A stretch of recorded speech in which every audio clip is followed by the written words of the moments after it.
Assalamualaikum warahmatullahi wabarakatuh. Kembali lagi di Maulana Wijaya, Maulana MW Channel.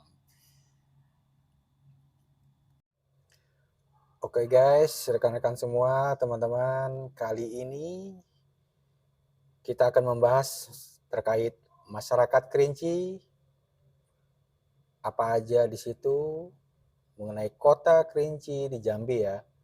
Jadi Kerinci Jambi itu suku apa, terus suku Kerinci itu keturunan apa, apakah Kerinci termasuk Minang, nah itu kan. Makanya kita akan membahas ini apa aja nanti makanan khas dari Kerinci. Oke? Tapi sebelumnya jangan lupa yang belum subscribe silakan subscribe, like, share, and comment di Maulana Wijaya Maulana MW Channel.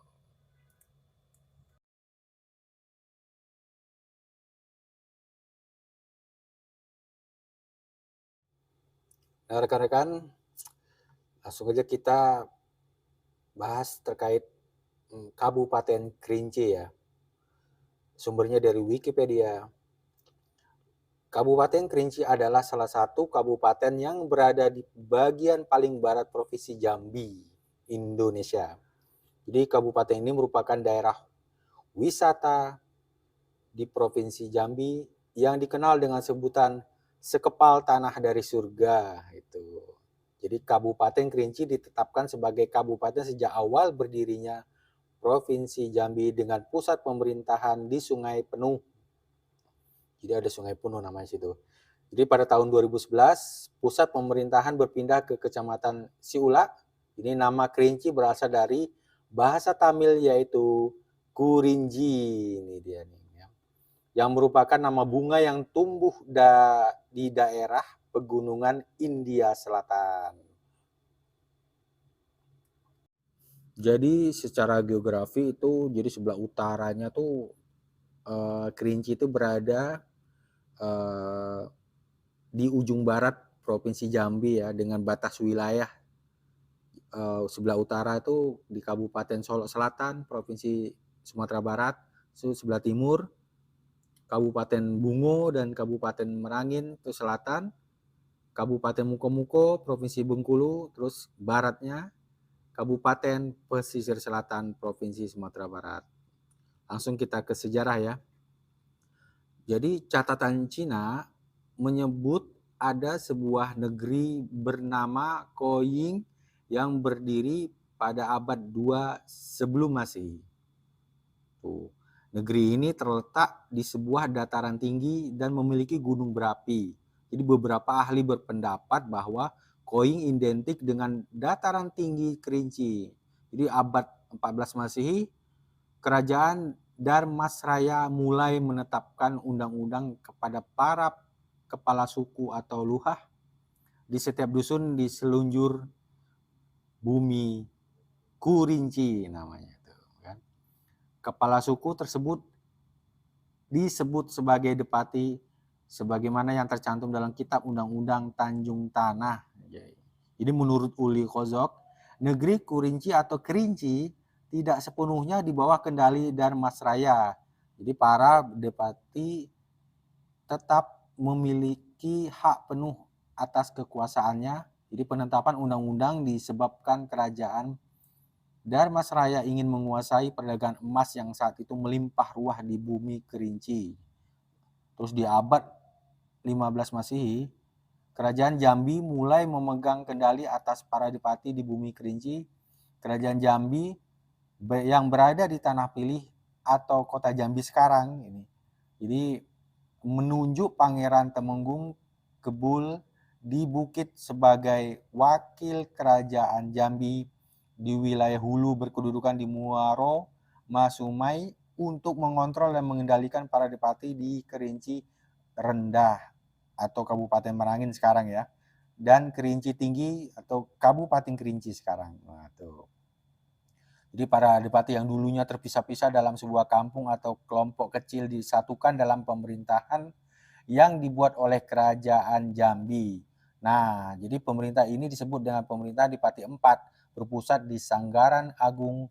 Jadi di abad 16 Masehi terjadinya perjanjian di Bukit Sitinjau Laut antara Kesultanan Jambi yang diwakili oleh Pangeran Temenggung, Kesultanan Indrapura diwakili oleh Sultan Muhammad Shah, dikenal dengan sebutan Tuanku Berdarah Putih, dan Alam Kerinci diwakili oleh Depati Rencong Telang di Depati dan Dipati Rajomudo. Jadi isi perjanjian tersebut intinya untuk saling menjaga keamanan antar tiga wilayah, sebab saat itu banyak para penyamun dan perompak yang berada di jalur perdagangan antara Kerinci Indrapura maupun Kerinci Jambi. Nah, terus lanjut ke abad 17 Masehi terbentuk pemerintahan Mendapo nan Selapan helai kain yang berpusat di hamparan Rawang.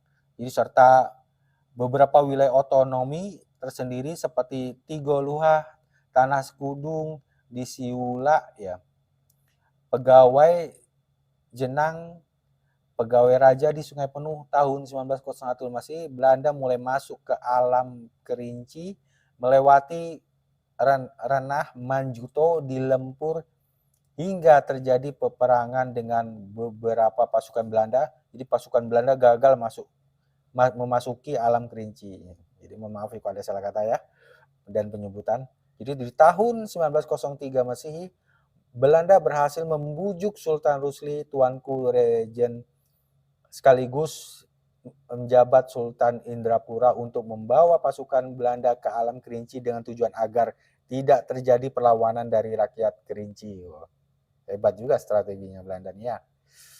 Nah, jadi ternyata yang terjadi sebaliknya gitu.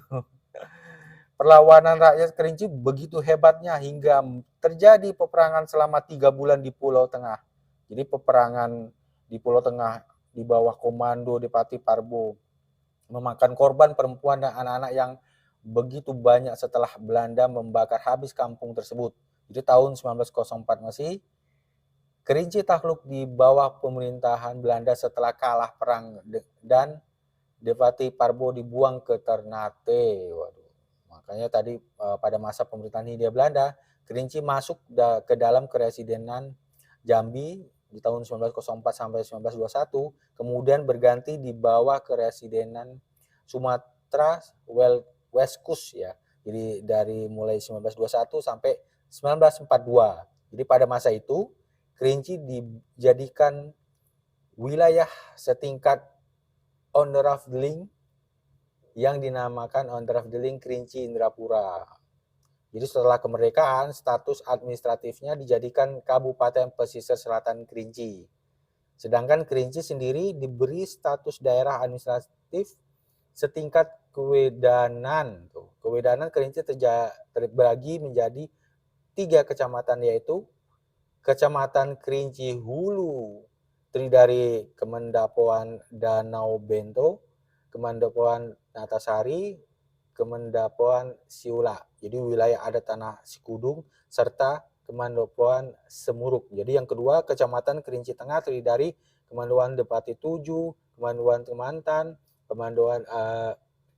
Kemandapoan ya Rawan, Kemandapoan Sungai Tutung, Kemandapoan Limo Dusun, Kemandapoan Penawar, Penabuhan Hilang, Keliling Danau. Dan yang ketiga Kecamatan Kerinci Hilir itu terdiri dari Kemandapoan Seleman, 3 helai kain, Lempur, dan Kemandapoan Lolo.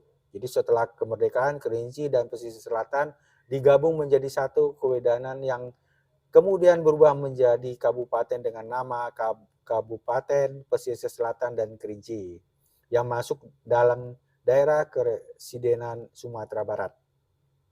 Nah, jadi tahun 1954 ketika rakyat Jambi berjuang untuk mendirikan Provinsi Jambi, salah seorang tokoh masyarakat Kerinci datang ke Bangko untuk menghadiri pertemuan dengan Front Pemuda Jambi. Jadi kedatangan beliau dalam rangka untuk memasukkan Kerinci ke dalam Provinsi Jambi yang mengatakan bahwa pucuk Jambi 9 lurah tidak lengkap kalau di dalamnya tidak termasuk Kerinci. Nah, jadi pada waktu Dewan Banteng menguasai daerah Sumatera Tengah, Kerinci dijadikan kabupaten tersendiri. Pada waktu yang hampir bersamaan, pemerintah pusat mengeluarkan Undang-Undang Darurat nomor 19 tahun 1957 yang membagi Provinsi Sumatera Tengah menjadi 3 daerah swatantra. Jadi tingkat 1 yaitu Sumbar, Riau, dan Jambi. Jadi 1 Sumatera Barat itu meliputi daerah Dare, Minangkabau, dan Rantau Pesisir. Itu yang Riau meliputi wilayah Kesultanan Siak, Pelalawan, Rokan, Indragiri, Riau Lingga, ditambah Rantau Hilir, Minangkabau, Kampar, dan Kuantan tuh. Kalau Jambi meliputi bekas wilayah Kesultanan Jambi, ditambah pecahan dari Kabupaten Pesisir Selatan Kerinci. Kerinci gitu loh. Jadi melalui Undang-Undang Nomor 61 Tahun 1958, Kerinci ditetapkan menjadi satu kabupaten yang berdiri sendiri. Jadi sebagai pecahan dari Kabupaten Pesisir Selatan Kerinci dan masuk ke dalam wilayah Jambi. Tahun 1970, sistem kemendapoan atau setingkat kelurahan yang telah dipakai sejak ratusan tahun lalu dihapuskan. Jadi istilah dusun diganti menjadi desa. Nah, lanjut menurut etimologi ya, nama Kerinci itu berasal dari bahasa Tamil Kurinci ya, yang tadi udah dibahas di awal. Nah, tanah Tamil dapat dibagi menjadi 4 kawasan yang dinamakan menurut bunga yang khas untuk masing-masing daerah. Jadi bunga yang khas untuk daerah pegunungan ialah bunga Kurinci. Jadi latinnya tuh Strobilanthus.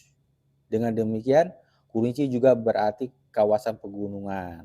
Di zaman dahulu, Sumatera dikenal dengan istilah Swarna Diwepa atau Swarna Pum ya.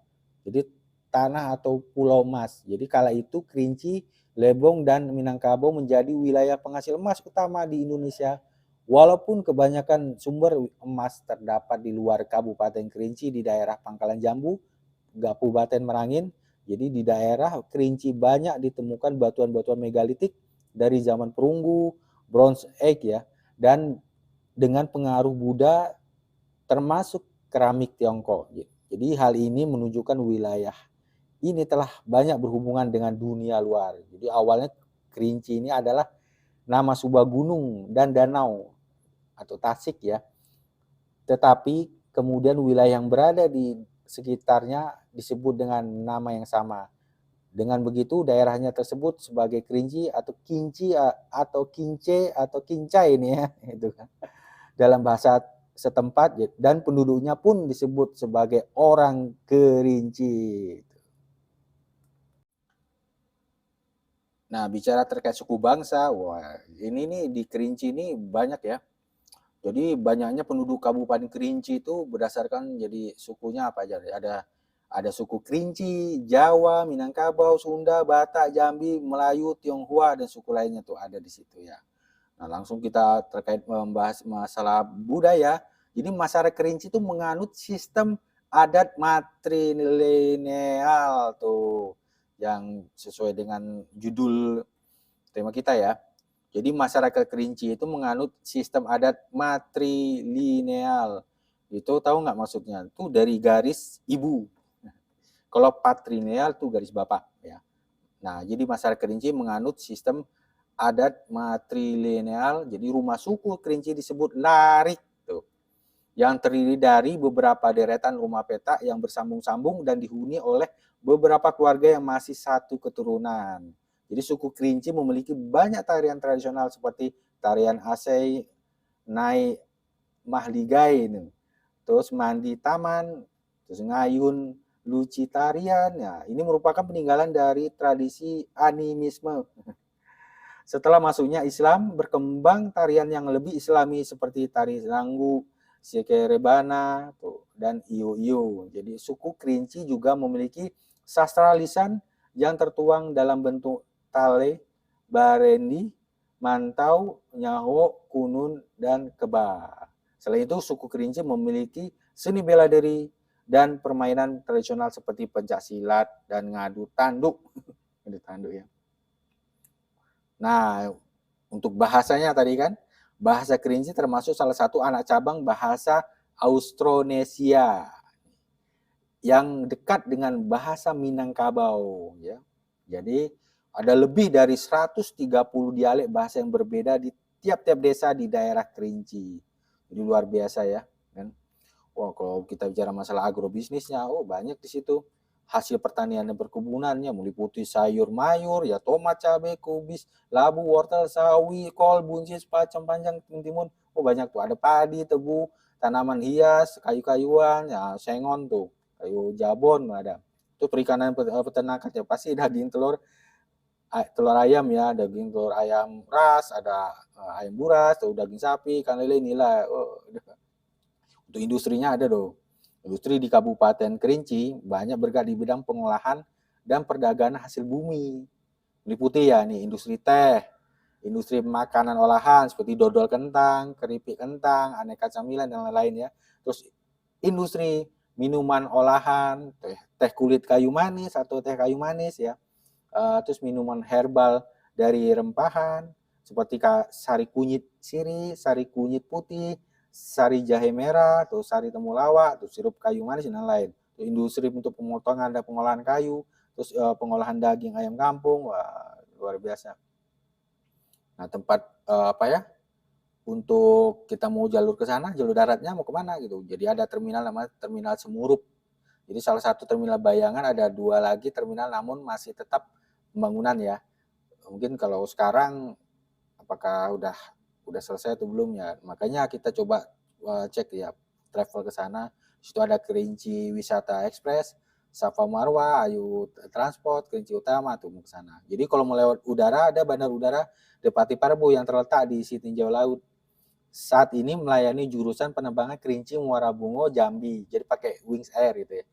Jadi rencana jurusan baru Kerinci itu ada Kerinci Pekanbaru, Kerinci Jakarta, Palembang, Kerinci Batam, Kerinci Padang, dan Kerinci Kuala Lumpur. Woi, luar negeri itu. Untuk pariwisatanya, wah dikenal sebagai daerah tujuan wisata utama Jambi, yaitu wisata gunungnya. Tuh ada Gunung Kerinci kan, Gunung Kunyit, Gunung Tujuh. Tuh kalau danau, ada Danau Kerinci, Danau Gunung Tujuh lewat Desa Pelompe, Gunung Tujuh, Kerinci. Itu Danau Kaco, jadi banyak tuh Danau Duo, Danau Nyalo tuh. Wisata air terjunnya banyak. Terus perkemahannya untuk pemandiannya, wah wisata sejarah. Ada Kampung Batu Megalitikum, Desa Mua, Bukit Kerma, dan Kerinci. Ya wisata religinya ada Masjid Keramat Desa di Pulau Tengah itu keliling Danau Kerinci. Tuh untuk kuliner khas. Nah, ini pencipta nih. Jadi ada beras padi payo, gulai ikan sema, dendeng batokok kincai. Itu makanan ringannya juga ada tadi yang disebutkan untuk dodol ya, dodol kentang, dadeah atau gudok. Nah, itu dia. Luar biasa kan? Oke guys, itu dia tadi sedikit pembahasan terkait mengenai Kerinci ya, masyarakat Kerinci apa aja di situ ya kan. Makanya jadi kita sebelum melakukan perjalanan dan acara itu kan penting itu kita harus tahu sejarahnya juga apa gitu kan. Masyarakat Kerinci itu apa aja gitu kan. Jadi terkait sukunya, bahasanya tadi, makanan khasnya udah kita bahas tadi kan. Terus ya tempat pariwisatanya, wisatanya apa, ya ada wisata religinya juga. Oke. Nah, terima kasih yang sudah nonton. Thanks for watching. Maulana Wijaya, Maulana My Channel. Nonton juga video lainnya. Kita ketemu lagi di video-video berikutnya. Oke? See you.